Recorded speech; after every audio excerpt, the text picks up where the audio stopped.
We are continuing our discussion on to start or not to start an orphanage. And we talked about several things and we're continuing from there. And we were talking about the fact that obviously from my email that I sent out, two camps have basically started. And there's the camp that is saying orphanages should not be started. And there's another that is saying, yeah, orphanages are okay. And I said that it's important to think about certain things before you actually take one of the positions. And the first thing that needs to be asked is, what is an orphanage? How you define an orphanage is very crucial because it's going to impact your decision as to whether orphanages are good or not. What is an orphanage?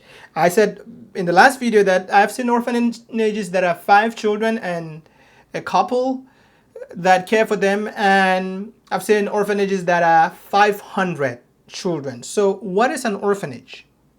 What is it? It's important to define it. I'm not going to define it for you. You have to come up with a good definition. Of course, if by an orphanage you are thinking about what is happening in some of the videos we see about Cambodia and the exploitation of children in orphanages, orphans sleeping as though they were slaves packed in a ship across the sea to the US back in the day. If you are thinking about that, of course that's even the people who want to start orphanages would tell you that that's absolutely deplorable.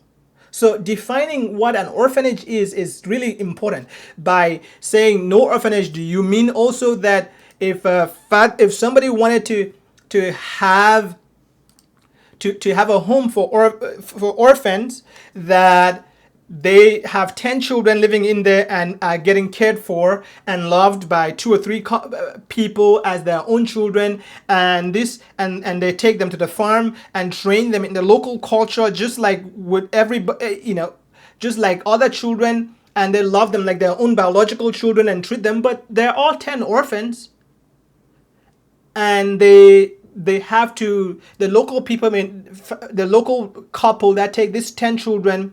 Yeah, in many African cultures, you could see children from a single mom, 12, 13, 14, 15. And you see households where that is common. And God by no means is against having 10 children.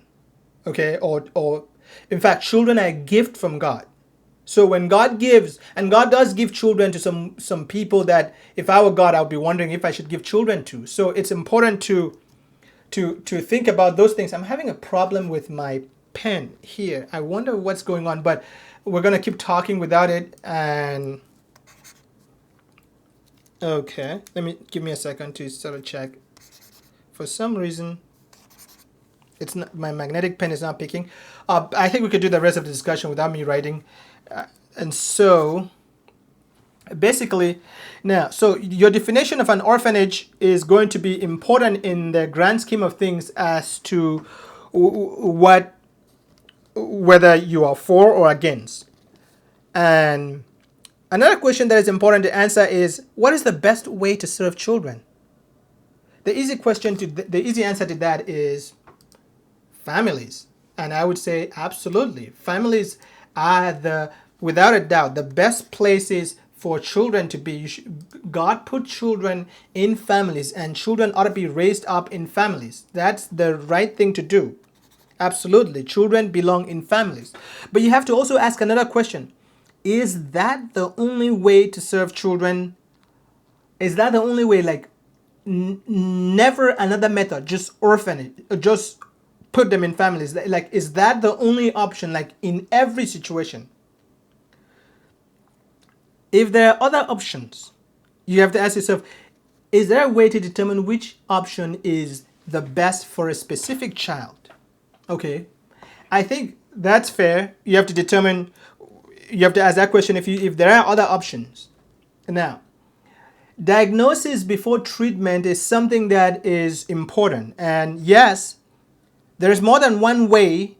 Yes, putting children in a home is by far the safest and the best possible way, and everybody ought to be thinking about putting every child into a home.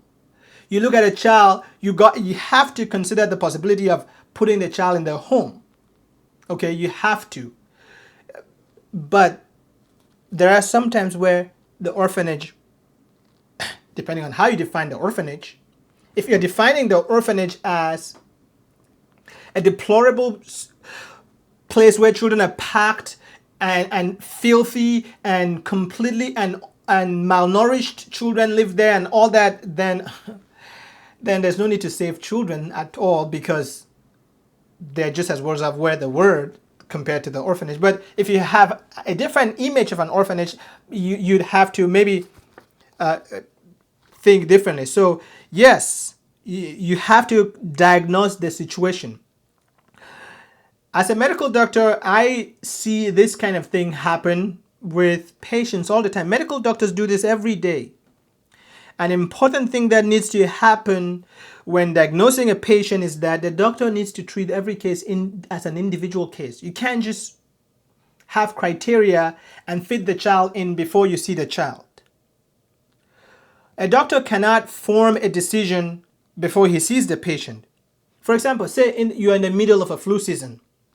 You know that you're seeing children, many of them who are going to come in are going to be, they caught the flu. Well, how about, you can't be a doctor that just sort of doesn't look at patients anymore and looks at their, and does a physical examination and history and carefully assess the patient, and all you do is just sort of act as though they all have flu because it's flu season. You would be a bad doctor if you did that. But what doctors do is that they look at every patient individually, knowing that there is a likelihood that this child who is acting like somebody with flu-like symptoms in a flu season is likely going to have the flu. But they have to look, because for doctors, most of the things that they treat are common, easy.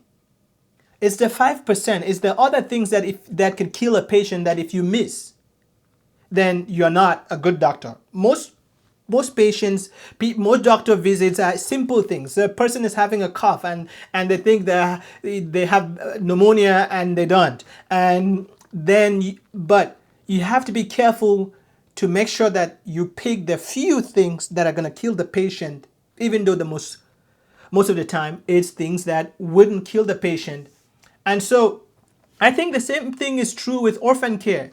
There is the truth that orphans belong in homes, and that every person who wants to have the best interests of orphans need to think about a family, a home-like environment, a family for those children, okay? Now, you cannot not think about that, okay? It's a problem when what you have in your toolbox is just one tool. Okay, if you only have a hammer in your toolbox, then everything that you see begins to look like a nail. I think this is a problem not only for the people who are starting orphanages or wanting to start orphanages, but for the people who are wanting to close every orphanage. I think that wisdom calls for caution, and wisdom calls for civility in approaching these things, and also in sort of saying, yeah, children belong in homes. I would say 95% plus of the time. That most of the time you should always think of putting a child in a home, but the same thing is true for hospitals. Every doctor ought to desire to keep patients healthy and know that the right place is, if a patient has something, to come to the clinic and get care, and that the best way is to have preventive care so that all patients stay healthy and never pass through a hospital, because a hospital really is a scary place. There you can catch a nosocomial infection. There you can catch a superbug that could kill you. There's been a story on the news of some scopes that were infected, I think it was in California, and then superbugs, and people got killed for going to the hospital. I think that there's something called hospitalism I know that there's something called hospitalism that is a milder form of depression that many patients who spend a lot of time in the hospital get some kind of depression. They get a little depressed. There's a lot of bad things about hospitals. We should keep children out of it, but we should keep children, people, everybody out of it. But we work with people and we work with the real world where people don't act and do what is right and where sin abounds. And so you can't just say every hospital ought to be closed because it's a bad place. You need to do everything to make sure that very few people get to go to the hospital, and countries aren't doing it. Our healthcare system in the US is terrible. And many countries aren't pushing for preventive care, which is what would help doctors even visiting patients in their homes, which is cheaper and which would and focusing on prevention rather than cure. But it's not happening with healthcare. It's not going to happen easily with orphan care either. If we need to realize that we know what is best and that orphans belong in homes, but know that there are situations where, depending on how we define our orphanage, an orphanage would be necessary. And in those cases, we should encourage that. And that we should also not hate and just criticize and jump on people who want to go start an orphanage, but give them a forum like the Start an Orphanage course that we have that introduces them to learning. I could tell you, and if you go on our website, Austin Bible Institute, you would see some testimonies from students. Many of the students who come to take our courses, for example, I have Stephanie who's working with me now. She's one of my interns. She's my TA. She grades many of my courses. If you take the Start an Orphanage class, she'll likely be the one grading it. She's an amazing, smart woman. She came wanting to go to Africa and start an orphanage. In fact, she went on a mission trip with me there and took some of her classes. And then she learned that going to start an orphanage or work in one in Africa wasn't the thing for her. Wasn't the right thing, wasn't the best way for her to care for orphans, but that there was another way, and she learned that. Now there are some people who will take my classes and actually go and start an orphanage, and if they are convinced in their own hearts that God is calling them to do that, then by all means I bless them. I say go and prosper. People ought to act according to their consciences. Yes, people ought to listen, learn, look at the truth, but people ultimately have to act according to their own consciences. For whatever does not proceed from faith is sin, Paul says.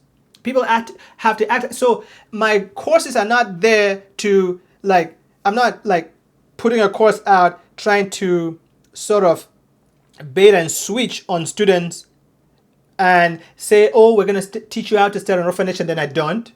I'm actually going to teach you how to start an orphanage, but in the process, I'm going to also show you some of the disadvantages and everything, and then help guide you, confirm your call to make sure that if you really are going to be starting one, that God is calling you to start one. And that's true whether you are going to start a church or you're going to start a business. You ought to confirm your call and make sure God is calling you to do everything. It's not just about starting an orphanage. It's about everything, okay?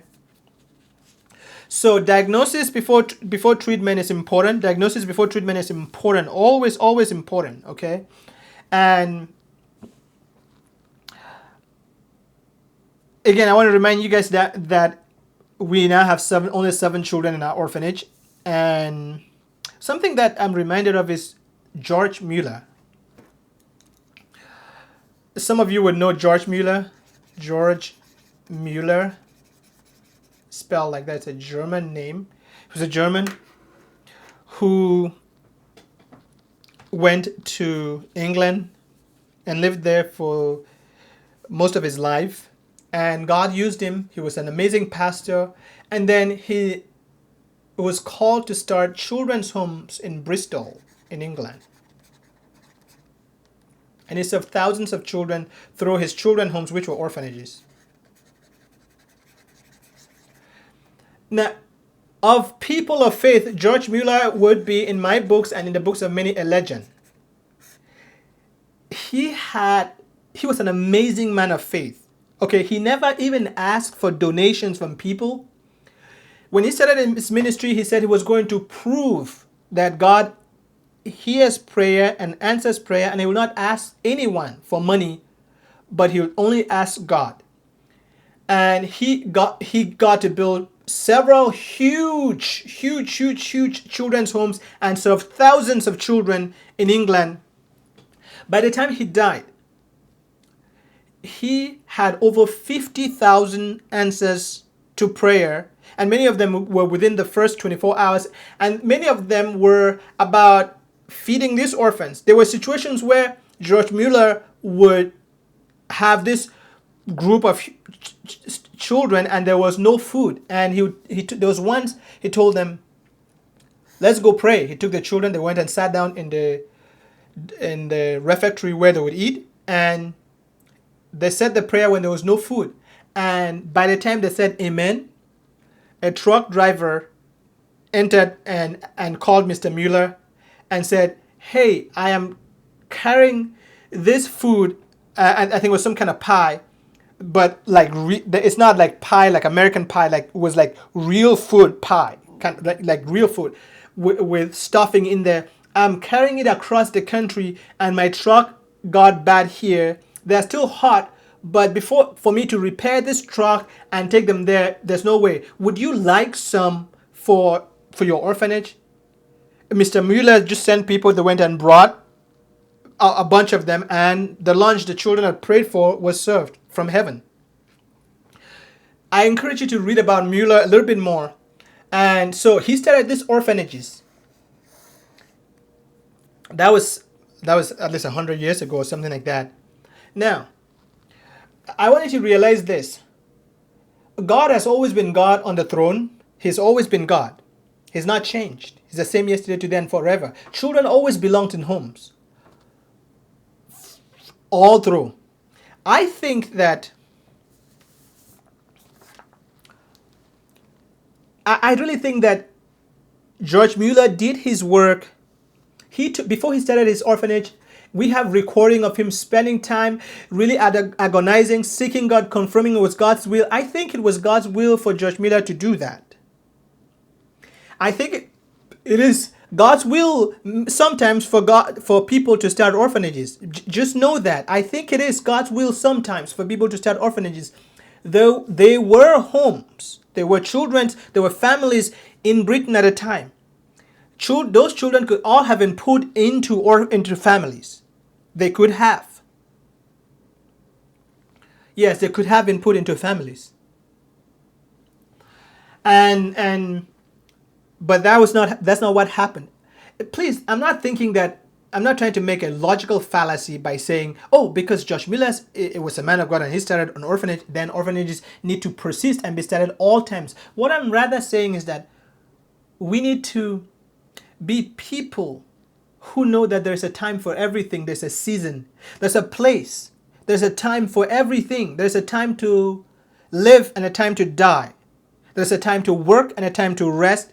That there are certain situations and circumstances, though in today's world where globalization and connectivity is everywhere and where we have a lot of resources, those opportunities to start an orphanage would be slimmer. But nonetheless, and many of these people who advocate putting children in homes, they often advocate a lot about putting children in Western homes. Yes, granted, many of them also would say local homes.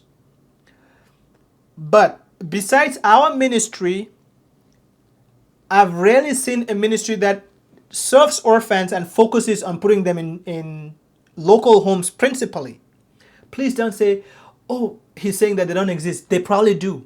I don't know. But many of the ones I see, when they talk about putting children in homes, they're thinking American Western homes. In fact, I get calls all the time of people who want to adopt it costs about $25,000 to $40,000 to put a child in an American home and a lot of agony that goes with it, because there's a lot of delay and there's a lot of uncertainty that goes with it. I've talked to people sometimes. I told them, I told one woman one time, hey, don't get me wrong, don't think I don't want you to put a child in your home, but I think it's important for Christians to be educated and see. There are many mature Christians in Africa right now, in South America, in China. Many of these Christians, and I know that this is true, many of these Christians would love to put a child in their home, but they just can't, because for say $500, it will help them be able to actually put the child. They don't even need to go to court. They don't need any court lawyer fees or any paperwork. They just take the child. The reason they can't is because they can't pay the tuition and medical care or something like that. For $500 could probably be enough for the whole life of the child until the child becomes an adult, depending. Some children, if the child is sickly, well, then it's different. But if the child is sickly there, it'll be sickly here, and so we'll take more medical bills here. So I am so surprised when I talk to these people, and I challenge you to talk to people who want to adopt overseas. They don't want to hear, many of them don't even want to hear about them considering. I've told one, hey, what if God wanted to use the $25,000 you want to put a child into your home? It's going to take years and agony, and then after that, uncertainty and a lot of time for you. What if God wanted to take that and send you to Africa to go and see local Christians just as mature, and you living their lives, and you could help put 10, 20 children in homes of local brethren and also strengthen them to serve the Lord like you are, instead of one in your home. Do you know what they choose? They always choose, like always choose to adopt, to spend the 25,000 on one child in their home. I have found that to be very baffling. In addition to putting there are a lot of from a medical point of view, there's a lot of challenges and trouble that is involved with international adoption. And hey, by the way, we do international adoptions only rarely. Okay, but we do. We've adopted 2 children in Waco, and their father is a surgeon, an amazing man. I've got a friend of mine who is a person you would give children to. I would give my own children to him if I was leaving the world. Okay, and we only adopt children to people like that. Okay, now so we've seen many people who would not do this, and there are a lot of psychological issues, like a lot of psychological trauma that is involved when you adopt a child cross culture. You have a child usually who is very traumatized. Okay, if you talk to a doctor, if you break up with your boyfriend, that's a trauma. If your mom dies, that's a huge trauma. If your mom and your dad die, that's a huge trauma. If your mom dies and your dad dies, and you live with a place where you are malnourished and abused, that's huge trauma. And that's what happens to most of these children now. They are somewhere where they have friends. They can speak the language. Okay, they can speak the language. They know the country, know the environment. They are comfortable a little bit there. They know that it's their country and their friends and their environment. They sort of know how to deal with it a little bit. Okay.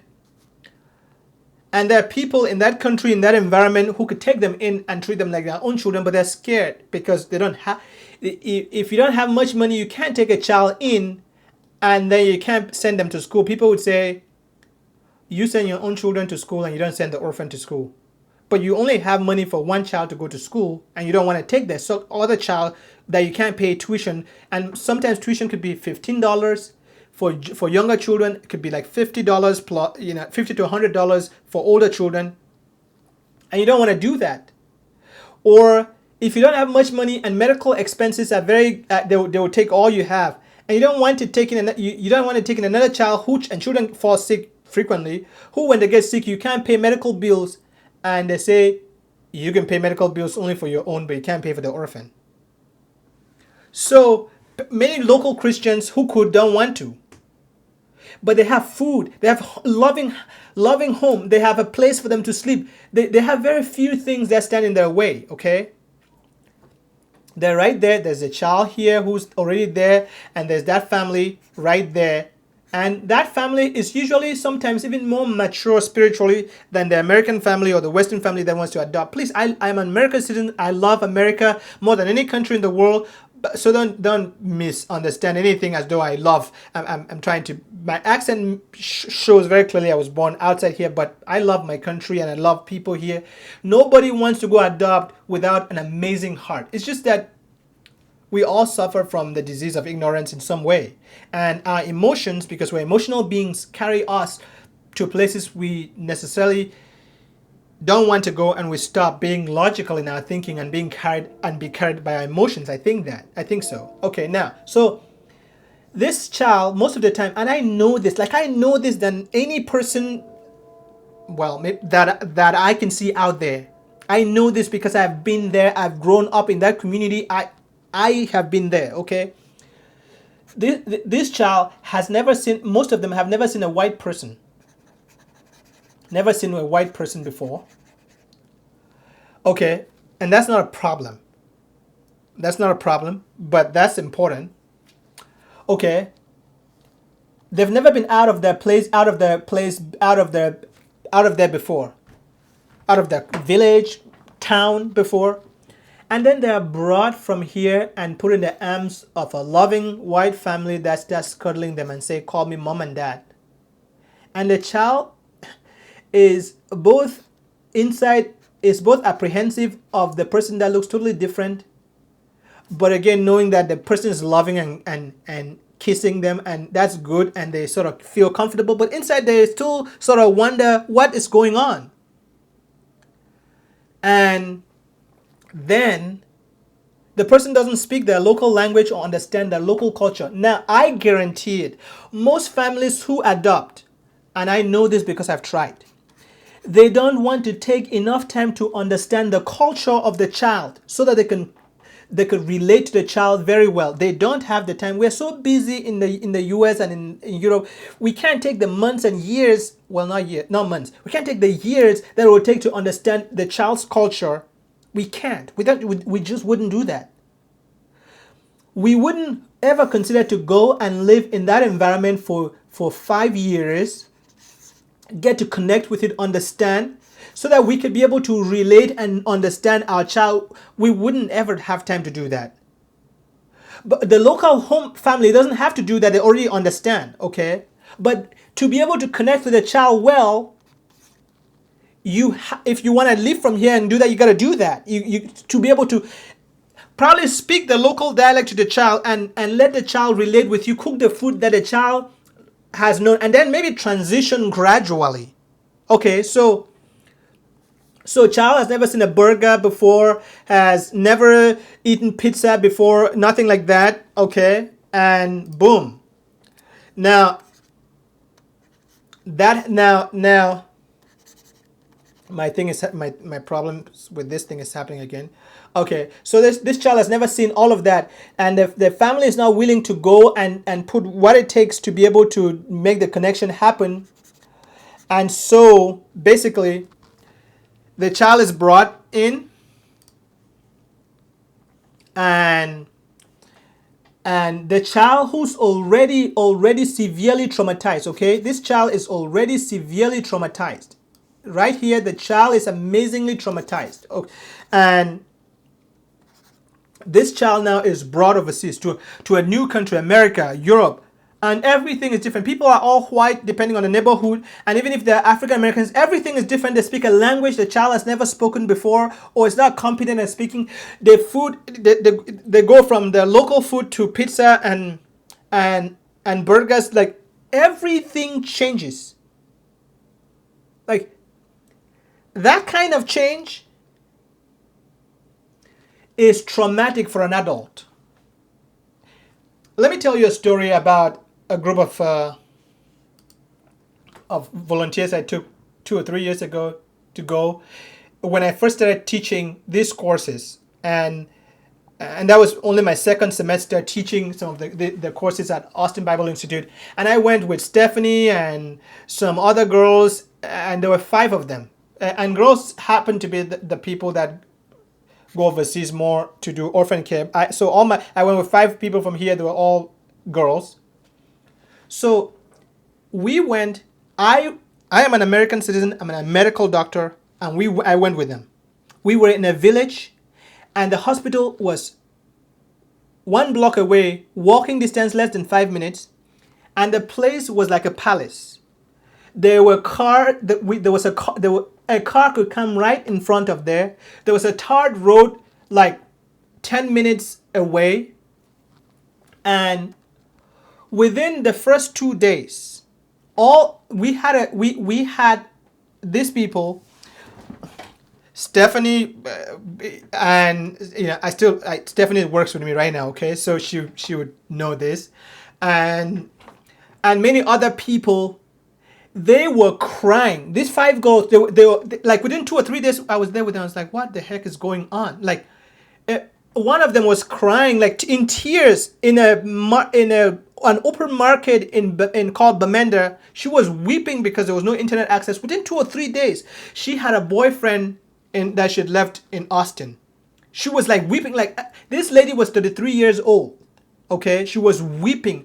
But Stephanie and all of them were like having like their attitude was just different. They're good people. They were just sort of homesick and everything. I was like, what the heck what did I do to myself? That was the first time I actually went on a mission trip with people.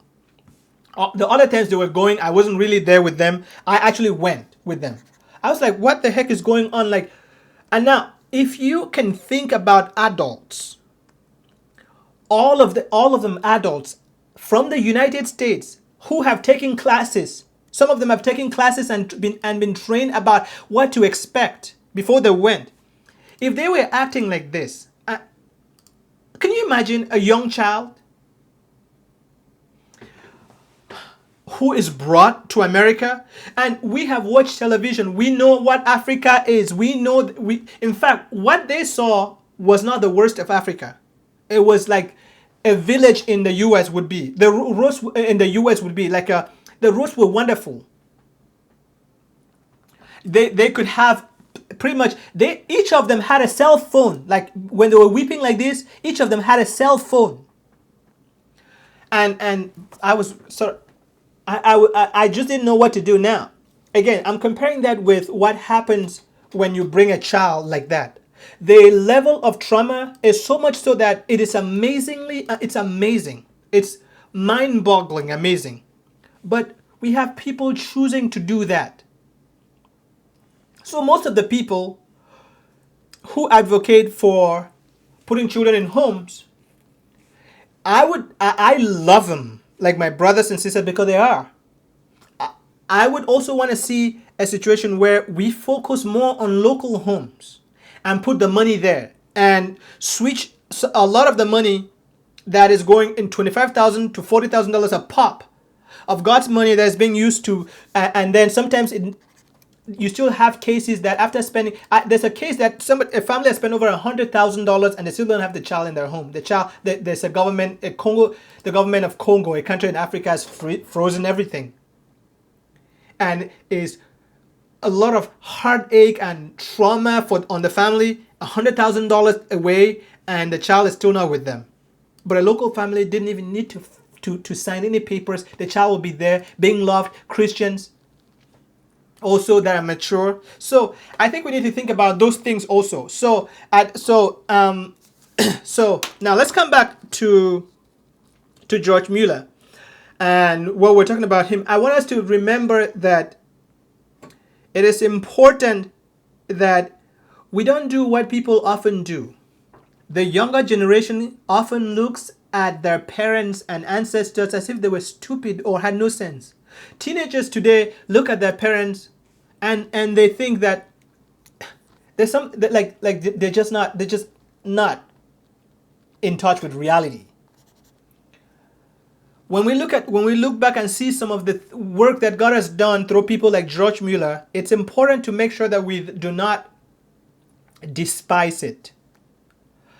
But it's also important for us to realize that, yes, the children belong in families. We need to be careful to not put God in a box.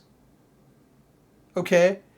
There may be situations that we need to be educating people more focused on encouraging people to know that putting children in homes should be a first thing, should be a first priority. The kind of response I got from my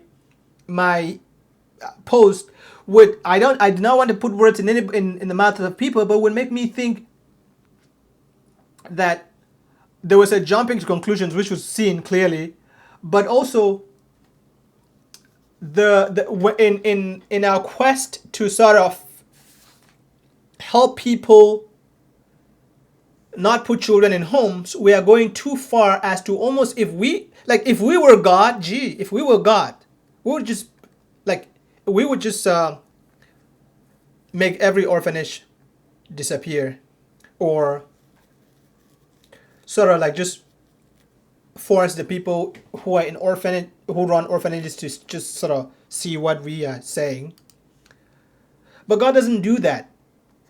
Yes, the message should be preached and the focus should be putting children in homes, but there is a role, however limited that is, there is a role for orphanages, depending on how you define them. I think remember this if you're watching this video, I think every orphan care worker should learn how to run a safe orphanage. Every doctor, regardless of whether they plan to work in the clinic. There are many of my colleagues that have chosen to work in the clinic. Some of them don't want to work in the hospital because they have families, and they think they could do a lot of work in the preventive care area and all that. Yes, and that's perfect, beautiful. All the advantages they see, and it's good to do that. They only work there. But it's important that in their training, they also learn how to care for a patient in the hospital, because as a doctor, you need to be able to care for patients in the hospital. Even if that's not what you're going to do for the rest of your life, you need to be introduced and equipped in that area. It is a short-sighted doctor who doesn't want to learn how to care for patients in a hospital setting because they think hospitals are bad, even though they are, and they just want to care for patients outside of the hospital. How strange would that be?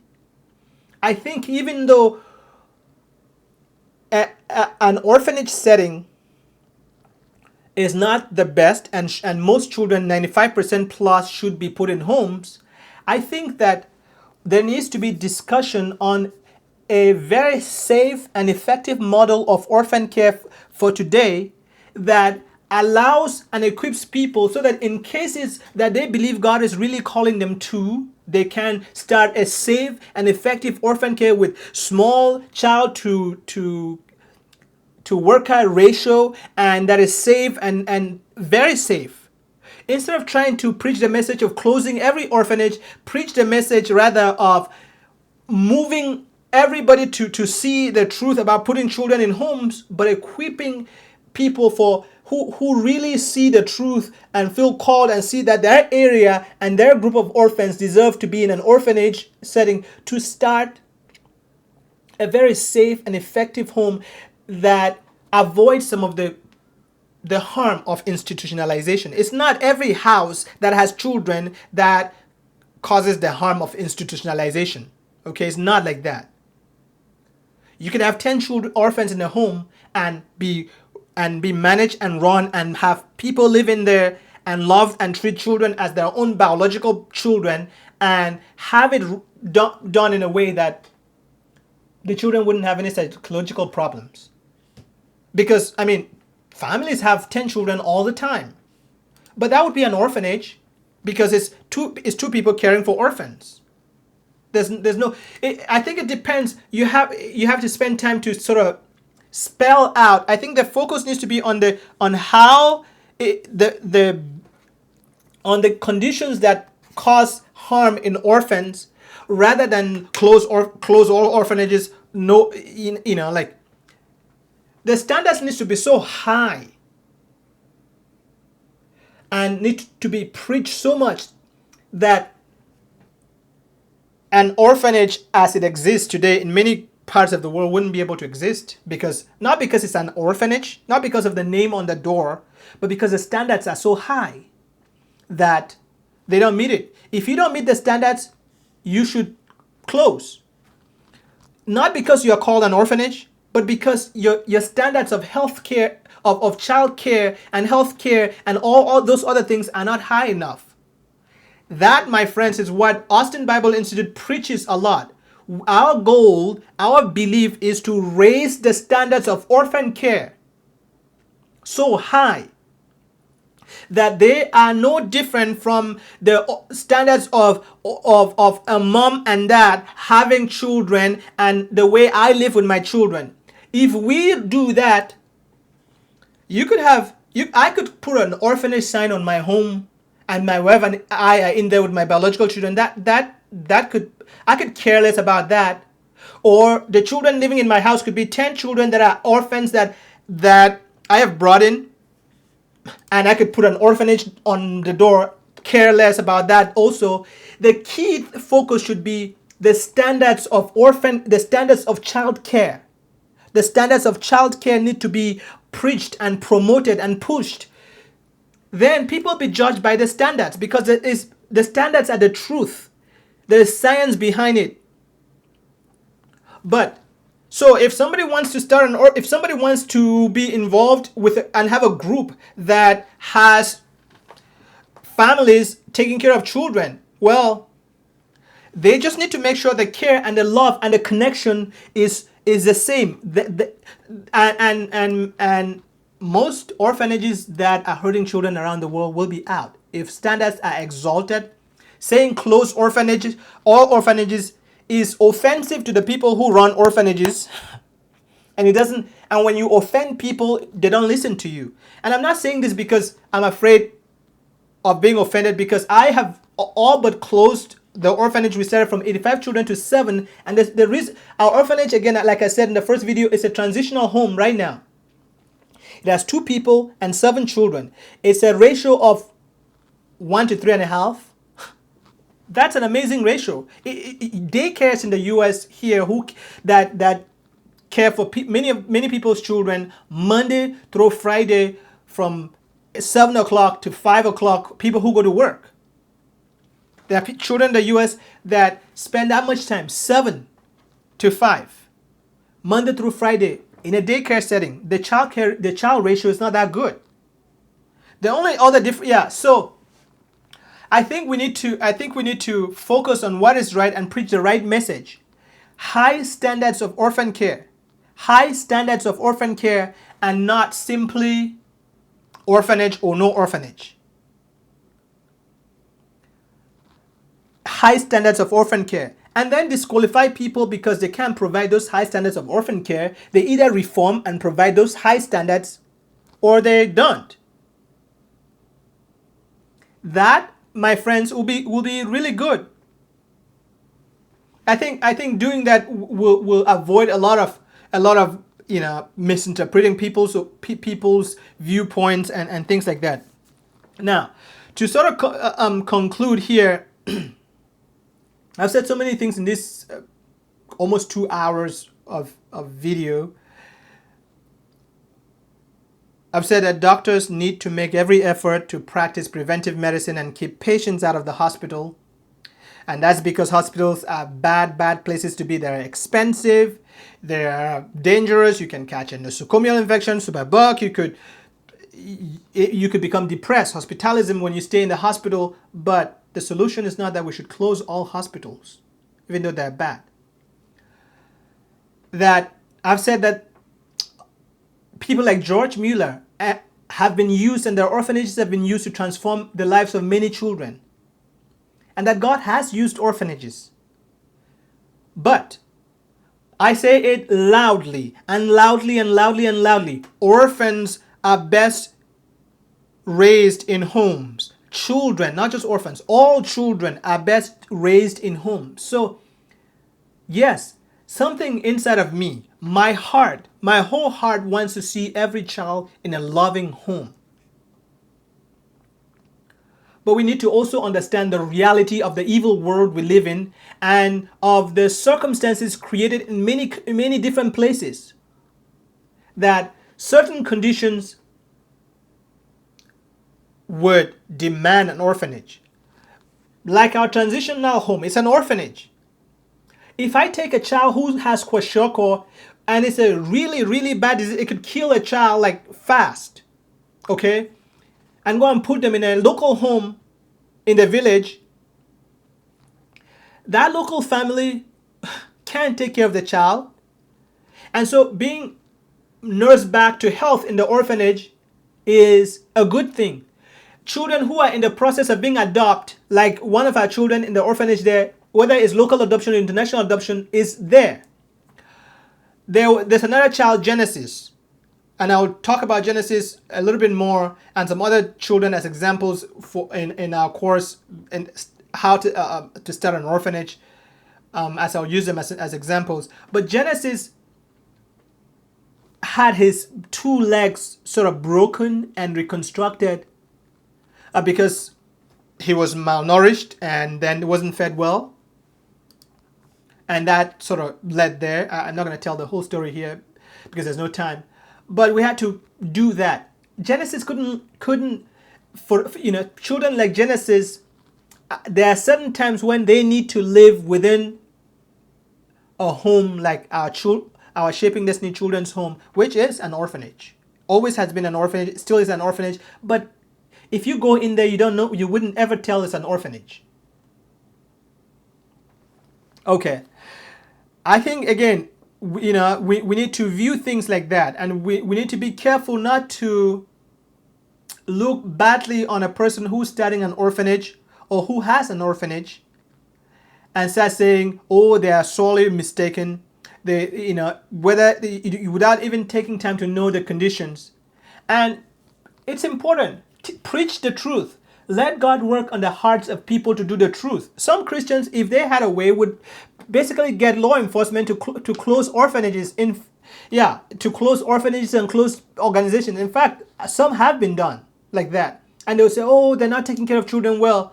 I think we need to be very careful how militant we try to do. Al-Qaeda and ISIS, they're not very, please take this very carefully, they're not very far from where some of us are in our militancy towards what we believe is the truth. ISIS, Al-Qaeda, and many people who blow themselves up, I bet there is something inside them that believes what they're doing is the truth and nothing but the truth. And they will kill you and kill me for what they believe is the truth, even though we disagree. What if they believe that version of truth, but treated us with civility and said, I believe this to be truth, but you don't. I'm not going to take out on you and kill you. I'm going to reason with you. And with civility, try to convince you to, because if it's true, if you believe that the gospel of Christ is the only way to salvation, then you have to preach it. You have to share it.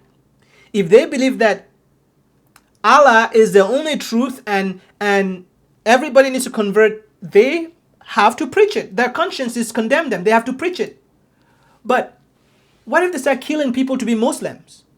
As they are doing in some parts of the world, you're either a Muslim or you're killed. It's like you're taking what you believe is the truth to a high militant level that you start acting, and God does not support that. God could make everyone on earth a believer in one touch. The God we serve is a very sovereign and amazingly powerful God. He can save everyone today if he wanted, but he doesn't. He says, come, let us reason together. He gives opportunity to human beings who are nothing but a mist in God's sight, who are created by God. God says, come, let us reason together. God takes time to love them and explain the truth. He doesn't go condemning and criticizing and saying, you are exploiting, you are all kinds of things like that. He is gentle. He's loving. It's kind. So let us preach the truth that children belong in homes with love. If a person believes that God has called them to start an orphanage, by all means they should start an orphanage. If you believe that God wants you to start an orphanage, come and I'll help you. I'll teach you how to start a safe, effective orphanage if you believe that God wants you to. But I would advise you that you need to think and pray again and make sure that you're not acting on what you think is God when it's not God. Also, I will teach you and say, please, let me teach you all the ways that you can serve orphans. Let me teach you alternatives and hold your hand and show you how orphans could be effective. And let me show you and you try to see if you could hear God in that context. If you still hear God in that context, say orphanage, then by all means obey. We need to live by faith, acting according to what we believe is true, what our consciences convince us is true. We need to act like that. And if God convinces us, we need to hear, but we need to stay humble, seeking to learn, not closing up our minds and saying orphanage is the only thing, or closed orphanages is the only thing.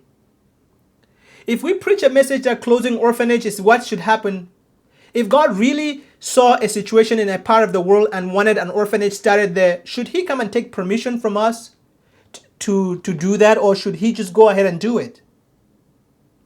I think, again, so the answer to the question, to start an orphanage or not to start an orphanage, my answer is learn the truth about child care and the best practices about orphan care.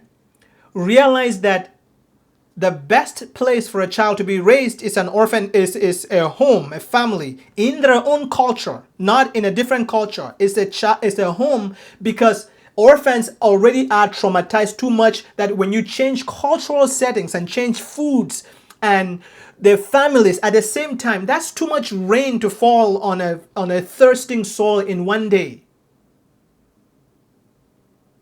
The child is thirsty, and that you could often find a person in that culture to support, to love that child. There are Christians in that culture. And I'll also say this, that yes, you should start an orphanage only after you've considered all these things. But if you've considered them and your heart boils because God has called you to do that, then by all means come and get help and start an orphanage. And again, remember, the Start an Orphanage course is not about only starting an orphanage. It's about starting the organizational framework, the non-profit. It's about showing you how to ascertain your call, take your dream to vision, then how to do everything and launch. Yes, it includes how to start an orphanage, because an orphanage is a non-profit. And because many of our students want to go start orphanage, there will be sections in there where there will be focus on helping give you advice on how to go about an orphanage setting. But people can come and learn and go do more than that.